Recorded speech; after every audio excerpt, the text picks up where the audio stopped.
just like Paul, I think that we're desperately in need for a new narrative on housing affordability. We really do need to change up our approach to making the case for affordable housing. And today I'll be emphasising that we need to, in a sense, resist the temptation to do what comes naturally, and that is to think about housing as a separate sector, but really think of it in terms of an element of our urban development and the development of our spatial economies. If we've had an approach, if you like, to affordable housing in this country for the last 20 years, I'd sum it up by saying that we've tried to keep the price of housing down by blobbing out our cities.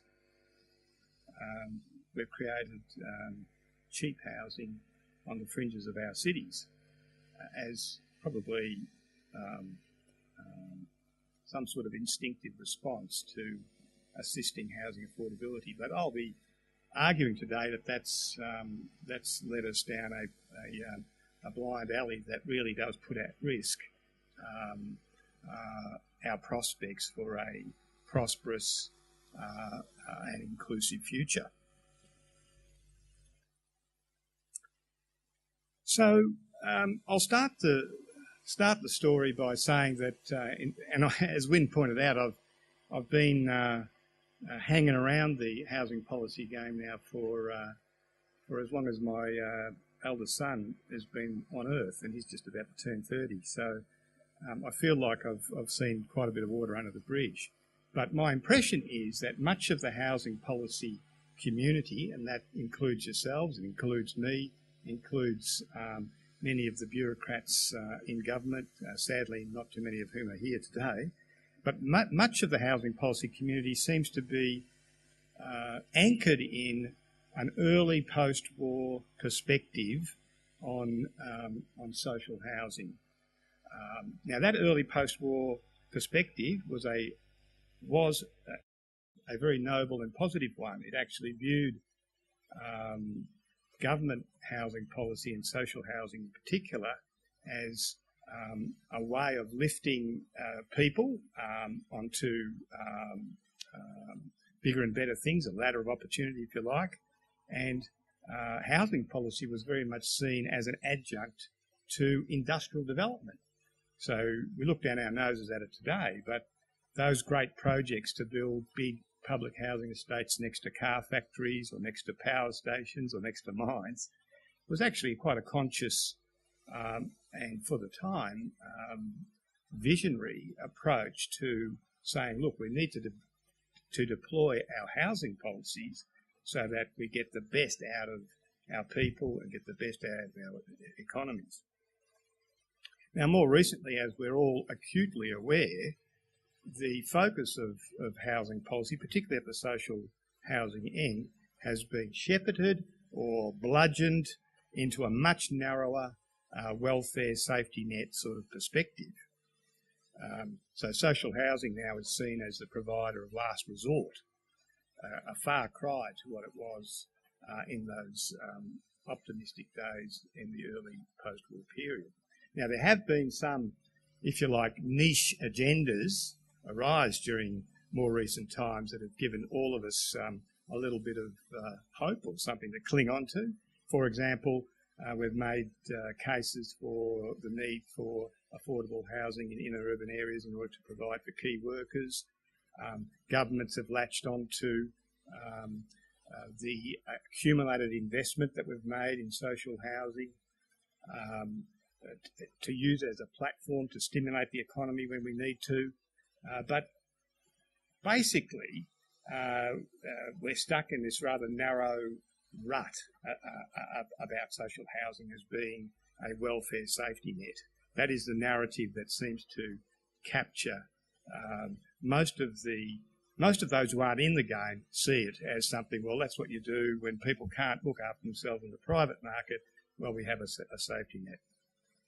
And we do, like Paul mentioned, I agree utterly that we find ourselves in a most unsatisfactory environment where it's really difficult to generate broad-based support for investment in affordable housing and in social housing in particular. It's difficult to achieve it even amongst the progressive parties, let alone conservative governments.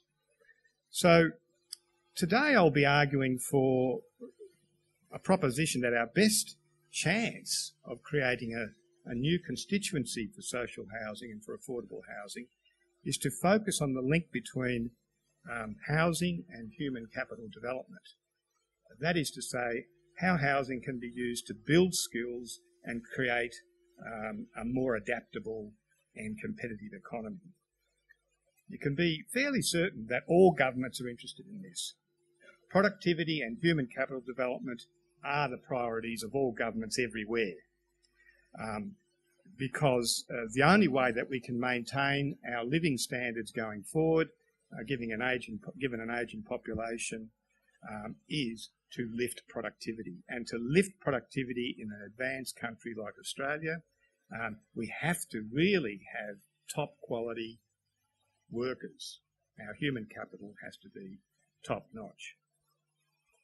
And I'll also be arguing today that to make the most of that opportunity to create this new constituency, we're going to have to take a good hard look at ourselves and start breaking down some of the silos that stand in the way.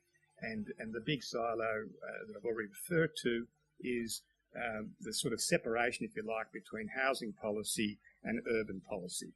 Sadly, these silos persist as if it's still 1945. I want to illustrate this argument through a series of images now, maps, that talk about housing and urban development in metropolitan Brisbane. I've drawn these maps and charts from the Grattan Institute's latest report on productive cities, and I should mention that SGS, Economics and Planning, collaborated with the Grattan Institute in the production of these figures on a pro bono basis. So, the first thing, and like Paul, I'm born and bred in Melbourne, but I did spend 5 or 6 years here, commencing from the early 90s, so I feel an attachment to the place. But I can recall that when I was scoping opportunities for housing here in the early 90s, I had a young family. A lot of my contacts, my wife's got family here, a lot of her relatives said to us, look, Brisbane's not like Melbourne or Sydney where you've got your classy suburbs and, other suburbs. There's quality housing in different places. And what really, in fact, I can recall this quite distinctly, what really distinguishes high-priced housing from lower-priced housing is locations that catch the breeze. I thought, oh, catch the breeze. Does it get that hot up there? But basically the message was it is a fairly mixed metropolitan area in terms of the quality of housing that's available and the price of housing. What we've seen happen in the last 15, 20 years in Brisbane is that, like other metropolitan areas in Australia, it has become more polarised. So here is an image showing a median income for 25 to 65-year-olds at the census, and you can see that the inner areas have a distinctly higher income profile, as do areas down along the river. But as you head south and towards the north there, you get a much lower median income profile. Now, this is partly a reflection of,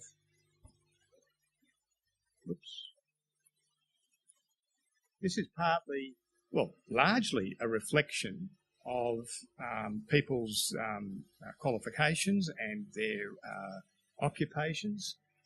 And you can see that if you look at people with university qualifications, they very much occupy the same sort of river corridor that higher income households occupy. This reflects a broad-based trend across most of our metropolitan areas, in fact all of our metropolitan areas, where we have an inward drift of what I call in shorthand terms the knowledge economy. So we have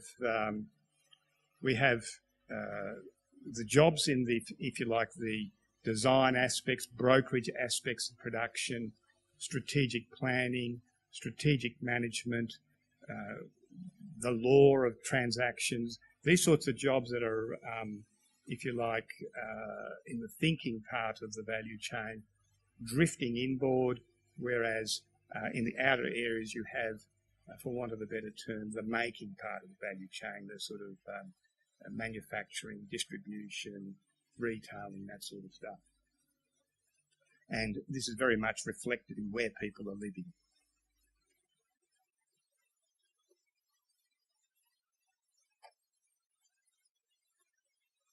As you can see from this chart, over the past 15 years or so, the knowledge intensity of any employment has lifted. So whether you're a hairdresser or whether you're a barrister, or whether you're a barrister or a barista, you basically need more training and higher level skills. And you can see that across the board, people with university qualifications have increased as a proportion of the population. But as you come inboard, that percentage is much, much stronger. So that within the 0 to 10 kilometre radius of central Brisbane, 40% of workers have university qualifications. And compare that with people living 30 to 40 k's out from the centre, and you have a vastly different world. This is also evident in, if you like, looking at it from the reverse. The people who are trade qualified, people who are building houses, transporting stuff, the trades, etc. You have the sort of mirror image of people with university qualifications. They're mainly distributed in the outer areas. And the same thing applies in a more stark way with people who have got no qualifications at all. So the picture that we've got emerging in metropolitan Brisbane is a dual economy situation. We have a knowledge economy. These are shorthand terms, and I apologise in advance because they do gloss over a lot of important subtle differences across the areas. But broadly speaking, you have an inner urban, knowledge-based economy which is connected to markets, if you like, well beyond the state. They're selling services to regions elsewhere. They're selling services internationally.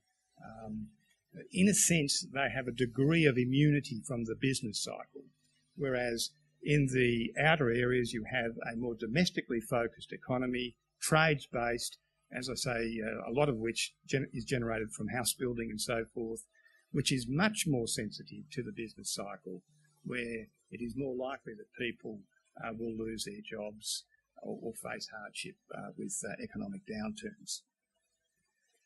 Now, from a productivity perspective, this is not a good thing for a couple of reasons.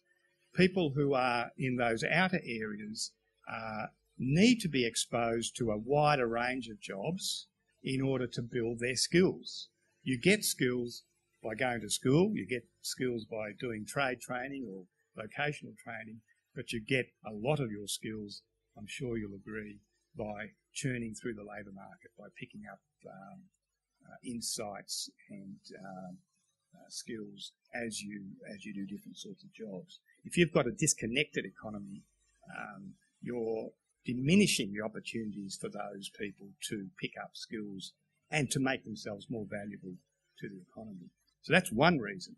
The other reason is that that downtown economy, that knowledge economy that's in a sense an enclave of privilege, is actually our biggest breadwinner, and what it needs more than anything else is a steady supply of quality workers. That's its capacity constraint. Its markets are beyond the metropolitan areas I've mentioned, and it will grow strongly if it has access to skills. So we have a double whammy problem, disconnected outer urban economies which have got lesser job churn, and an inner city economy that could grow but isn't grow because it doesn't have the supply of highly skilled workers. And if we look at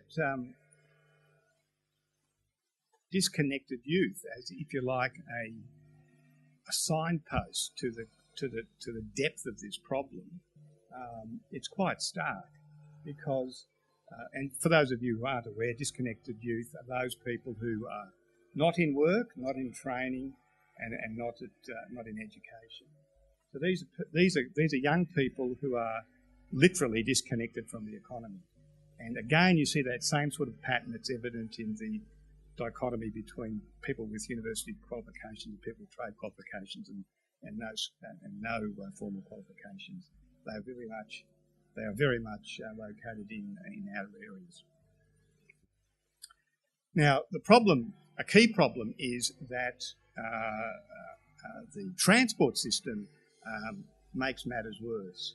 So if you've got a car, these are the jobs that you can reach, the percentage of jobs in the metropolitan area that you can reach within a 45-minute car trip. And you can see that if you're in those inboard areas, you've got a pretty wide palette of jobs that you can reach.